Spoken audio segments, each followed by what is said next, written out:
এবার বনি সেনগুপ্তের মাকে পচা ডিম মেরে ফাইল চোর স্লোগান দিয়ে জনগণ তাড়িয়ে দিল।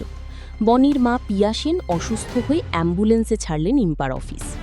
ভোটের ফল প্রকাশের পর থেকেই ইম্পার অশান্তি অব্যাহত। গত শুক্রবারও ইম্পার মিটিংয়ে তীব্র বাদানুবাদে জড়িয়ে পড়েন সংশ্লিষ্ট সংগঠনের সদস্যরা।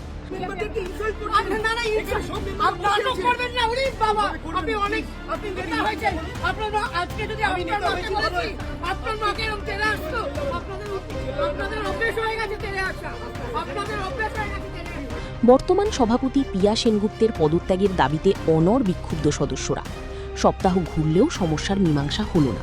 শুক্রবারের বৈঠকে পিয়ার পদত্যাগের দাবি ঘিরে ফের রণক্ষেত্র ইম্পার অফিস। 22শে মে শুক্রবার ইম্পার অফিসে যে বৈঠক রয়েছে সে খবর আগেই মিলেছিল এবং সংশ্লিষ্ট মিটিংয়ে যে সভাপতি পিয়া সেনগুপ্তের পদত্যাগের দাবিতে ফের এক প্রস্থ ঝামেলা হতে পারে তেমন ইঙ্গিত ছিল।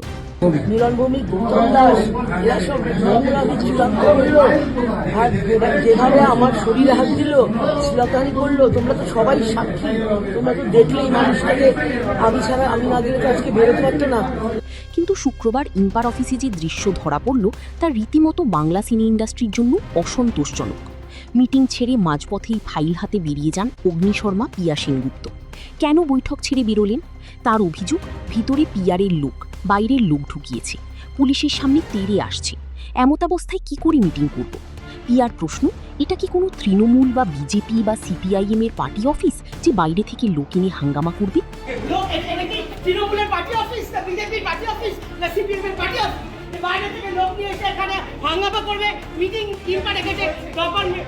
পরিস্থিতি এমন পর্যায়ে পৌঁছয় যে বৈঠক থেকে ফাইল হাতে বেরিয়েই থানায় যাওয়ার সিদ্ধান্ত নেন পিয়া।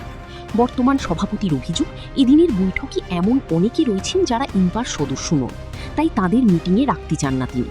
পিয়ার দাবি, কজন প্রযোজক পরিচালক বাইরের লোক নিয়ে এসেছেন। এরপরই ঘটনা মোড় নেয় অন্যদিকে। পুলিশের উপস্থিতিতে ফের মিটিং শুরু হয়, যেখানে ধনী ভোটে অস্থায়ী সভাপতি পদে রতন সাহার নাম উঠে আসে। কিন্তু সেটা মানতে অস্বীকার করেন বর্তমান সভাপতি পিয়া সেনগুপ্ত। তার দাবি, যেরকম গণতান্ত্রিক পদ্ধতিতে আমি নির্বাচিত হয়েছি সেভাবেই আমাকে সরানো হোক। ওরা পুলিশকেও মানছে না, নিজেরাই কমিটি গঠন করবে। আমরা আইনের পথে হাঁটব, আইনি লড়াই হবে, তারপর ওরা যা পারি করুক। অনেকদিন রেগুলার এখানে অত্যাচার সহ্য করেছি, আর কোনো অত্যাচার সহ্য করবো না, কোনো কিছু করবো না, যা ইচ্ছে করবো।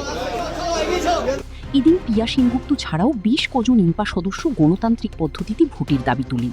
এদিকে বিক্ষুব্ধ সদস্যদের তরফে গত শুক্রবারই সিনে পরিবেশক শতদীপ সাহা দাবি করেছিলেন পিয়া সেনগুপ্ত প্রথমে পদত্যাগ করতে রাজি হয়েছিলেন, কিন্তু তারপরে হঠাৎই তিনি সুর বদল করেন। আমাদের কাছে ওনার দুর্নীতির সব প্রমাণ আছে, এবার আমরা সব প্রমাণ পেশ করব। এই কমিটিকে আমরা মানি না, 22 তারিখ পর্যন্ত আমরা এই কমিটিকে মানব না, কারণ পুরো কমিটি অবৈধ।